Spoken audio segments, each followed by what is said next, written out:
રાધનપુર તાલુકાના અલ્હાબાદ ગામે જીબી જેટકોની ગંભીર બેદરકારી સામે આવી છે। ખેડૂતની વેદના ફાટી નીકળી છે। ખેતરમાંથી પસાર થતી હાઈ વોલ્ટેજ વીજ લાઈનો જીવલેણ બની જતા એક ખેડૂત છેલ્લા 5 વર્ષોથી ખેતી વગર બેઠો છે। ઉલ્લેખનીય છે કે કરંટ લાગવાની ભીતિ ખેડૂતે ખેતરમાં પગ મૂકવાનું પણ બંધ કર્યું છે। અલ્હાબાદના ખેડૂત રમેશભાઈ ચૌધરીનું ખેતર બાવળ અને ઝાડોથી ભરાઈ ગયું છે, ત્યારે ટ્રેક્ટર ચલાવવું કે વાવણી કરવી જીવના જોખમ સ્વરૂપ બન્યું છે।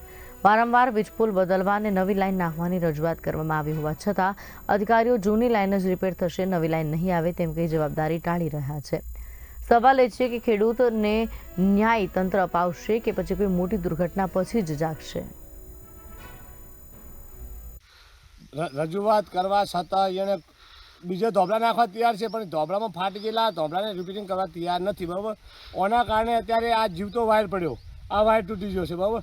અત્યારે નવા સાહેબ આવ્યા, એને ફોનથી વાત થઈ, તો ફોનથી વાત થઈ મેં એમને કીધું કે અમારે ખેડૂતને કોઈ તકલીફ એવી નહીં, તમે જ્યાં ધોબળા નવા નાખવા એ નાખો, પણ આ વાયર રહ્યા એને તમે અમે કરો, બરાબર। તો અત્યારે એવું કહેવા માગે છે કે જે જૂની લાઈન છે એની જ થશે, અમે નવી કોઈ થવાની નથી।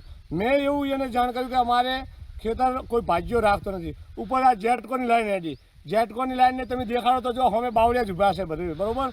એને જાણ કરી એને ઉપર કરંટ આવે છે, સાઈડમાં જે આ બોર્ડની લાઈટ જે નીકળી પૂર્ણા ફીટરની એમાં પણ બહાર। તો અત્યારે મેં જાણ કરી ટીવીના મારફત કે ભવિષ્યમાં અમારા ખેતરમાં